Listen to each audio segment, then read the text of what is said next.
हमारे साथ में ढोलक पर संगत कर रहे हैं रवि कुशवाहा गढ़ा के निवासी। चमीटा पर संगत कर रहे हैं रोशन सिंह भदौरिया। हमारे परम मित्र कृष्णा पंडित जी गढ़ा वाले, जो परशुराम जी का बहुत सुंदर अभिनय करते हैं, आज हमारे साथ में वो भी हैं। और हमारे मित्र राम प्रकाश कुशवाहा गढ़ा, लालू कुशवाहा गढ़ा के निवासी, ये सभी हमारे साथ में हैं। जय श्री कृष्णा, जय सिया राम की है सज्जनों। दुर्योधन बोला पितामह भीष्म से कि बाबा 10,000 रथी मारते हो, लेकिन पांडवों का अभी तक कोई बाल बांका नहीं हुआ। मेरी आधी सेना समाप्त हो गई है। मुझे ऐसा लगता है बाबा, अब मेरी हार तो निश्चित है। आप पांडवों को मारेंगे नहीं तो मेरी विजय नहीं हो सकती। तो पितामह भीष्म ने कहा, दुर्योधन तुम अपनी विजय चाहते हो? बोले हाँ। तो फिर एक ही उपाय है, मैं तुम्हें बताता हूं। पितामह भीष्म ने कहा, अगर तुम आज अपनी पत्नी को मेरे पास भेज दो और सौभाग्यवती होने का आशीर्वाद प्राप्त कर ले, तो मैं तुम्हें वचन देता हूं, तुम्हें युद्ध भूमि में कोई परास्त नहीं कर पाएगा। पितामह भीष्म और दुर्योधन की बातचीत चल रही थी। भगवान श्याम सुंदर का चित्त डवाडोल हुआ। भगवान तो घट घट के जानने वाले हैं। मन में विचार किया, अगर बाबा भीष्म ने भानुमती को सौभाग्यवती होने का अगर आशीर्वाद दे दिया, तो फिर ये दुर्योधन कैसे मरेगा। आधी रात का समय था सज्जनों। भगवान श्री कृष्ण द्रौपदी के पास आए और कहा, द्रौपदी तुम पितामह भीष्म के पास चली जाओ और सौभाग्यवती होने का वरदान प्राप्त कर लो, तो तुम्हारे 5 पतियों का युद्ध में कोई बाल बांका नहीं कर सकता। द्रौपदी ने कहा, आधी रात हो चुकी है और मैं अकेली पितामह भीष्म के पास कैसे जाऊंगी।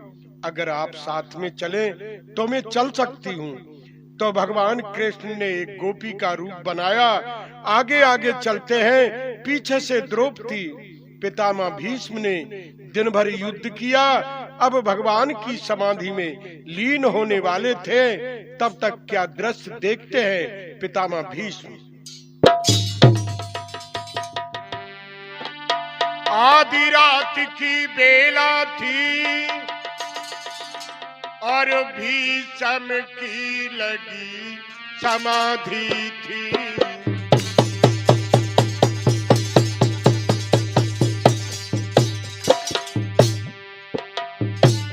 आधी रात की बेला थी, भीष्म की लगी समाधि थी। निष्कंटक होता राम भजन, उसमें न कोई व्याधि थी।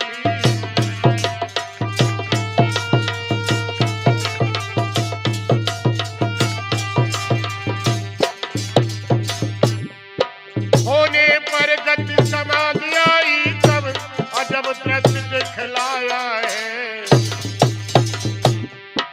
क्या देखा? देखा एक कदवा नारी ने चरणों में शीश झुकाया है।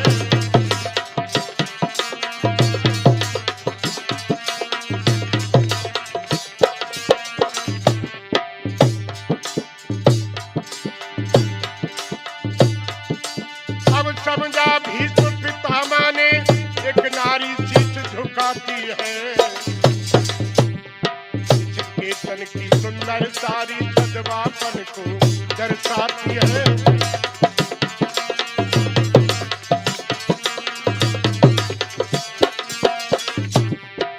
पितामह भीष्म ने समझा कि मैंने दुर्योधन से कहा था, तो मेरे आशीर्वाद लेने को भानुमती आई है। सौभाग्यवती हो बेटी तू, तेरी मांग में सिंदूर बना रहे। दे दिया आशीर्वाद पितामह भीष्म ने। सौभाग्यवती हो बेटी तू, तेरी मांग में सिंदूर बना रहे। आजीवन प्रभु का भरत भक्त बेटी तेरे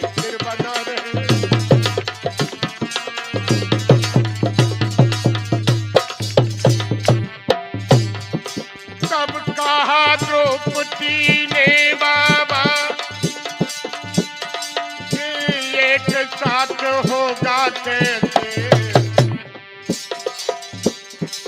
कल और कहा कुछ और आज ये एक साथ होगा कैसे।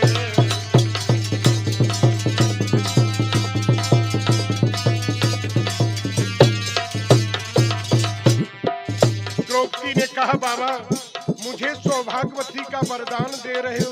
बोले हाँ दे रहा हूँ। आपने तो मेरे पतियों की मारने की प्रतिज्ञा की है, मुझे सौभाग्यवती होने का वरदान दे रहे हो। पितामह भीष्म ने कहा कौन हो तुम? दुर्योधन की पत्नी भानुमति हो या द्रौपदी? द्रौपदी ने कहा बाबा मैं दुर्योधन की पत्नी भानुमति नहीं, मैं पांचों पांडवों की पत्नी द्रौपदी हूँ। बाबा आप अपना आशीर्वाद भानुमति को देना चाहते थे, अब तो ये द्रौपदी को मिल गया। बाबा अब तुम्हारे वचन का क्या होगा? मेरे इन पांचों पतियों में अगर एक भी पति मर जाएगा,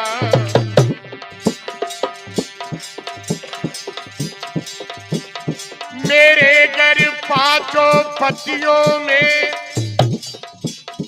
अगर एक भी पति मर जाएगा,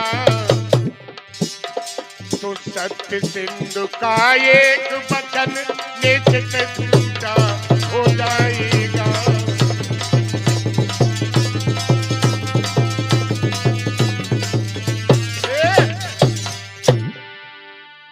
हे कुल के गौरव दृढ़ प्रतिज्ञ, हे हस्तिनापुर के गौरव रखने वाले बाबा, हे कुल के गौरव दृढ़ प्रतिज्ञ, अब तो मर्यादा टूट गई।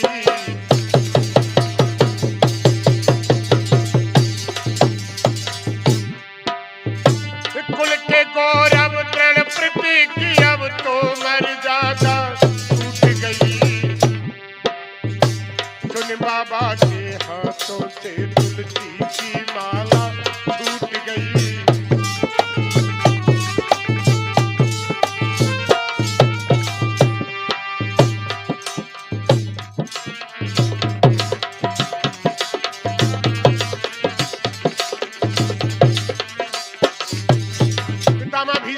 बेटी अगर मेरा तुम्हारा युद्ध भूमि में एक भी पति मारा गया तो मेरी सचमुच प्रतिज्ञा टूट जाएगी। कर आज प्रतिज्ञा टूटेगी भी चमका होगा मोहकाला।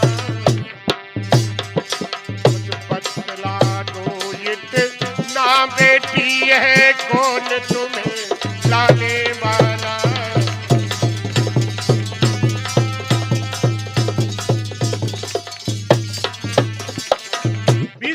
ने कहा बेटी तुम मुझे बस इतना बता दो आधी रात को यहाँ तक लाने वाला वो कौन व्यक्ति है जो तुम्हें यहाँ लेके आया है। द्रौपदी ने कहा बाबा एक सखी है जो मेरे दुख से बहुत दुखी है, मेरे साथ में आई है लेकिन दरवाजे पर खड़ी है। तब देखा भीष्म पितामह ने द्रोही का दृश्य निराला है। पीतांबर का घूंघट मारे वो खड़ा मुरलिया वाला है।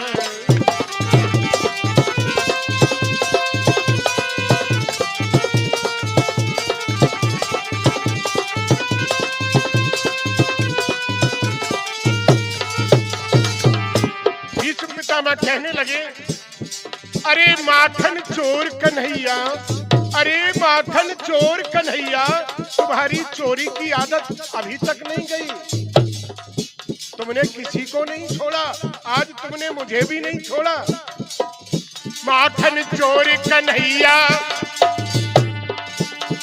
चोरी की आदत गई नहीं। छल किया साथ में मेरे भी मुझको भी राहत मिली नहीं।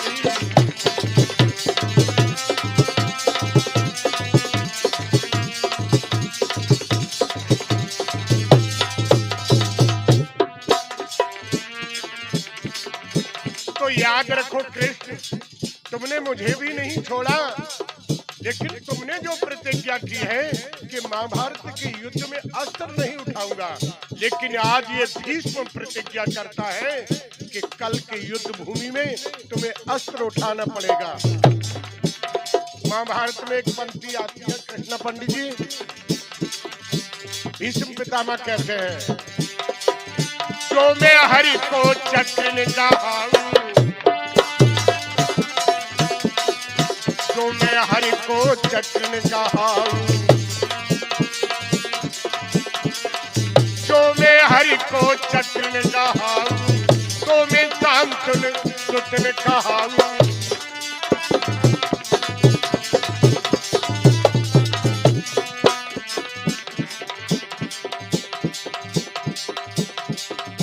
दे दिया युद्ध का निमंत्रण पितामह भीष्म ने भगवान कृष्ण को, भक्त भगवान को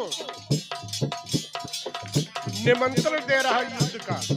महाभारत के युद्ध में एक भीष्म पितामह ऐसे योद्धा हैं जो भगवान कृष्ण को अच्छी तरह जानते हैं कि ये कृष्ण जो है ना परम ब्रह्म परमात्मा है, और फिर भी पितामह भीष्म युद्ध का निमंत्रण दे रहे हैं।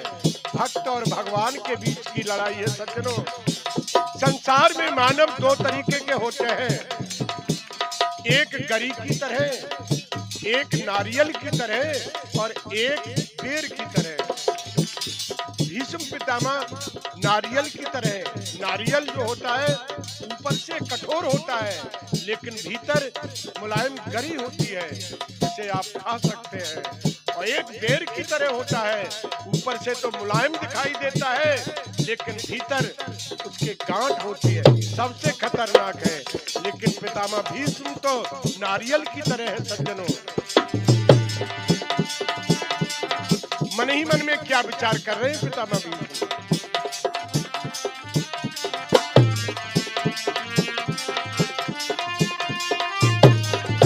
हीरा में धूलो मेरे नंद की लला, हीरा में धूलो मेरे नंद की लला।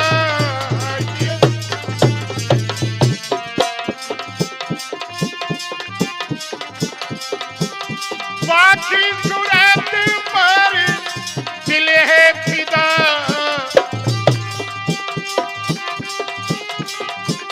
दिल है फिदा। हीरा में धूलो मेरे नंद की लला, हीरा में धूलो मेरे नंद के लला। बोलो मुरलिया वाले की जय। श्री कृष्ण, जय श्री राम।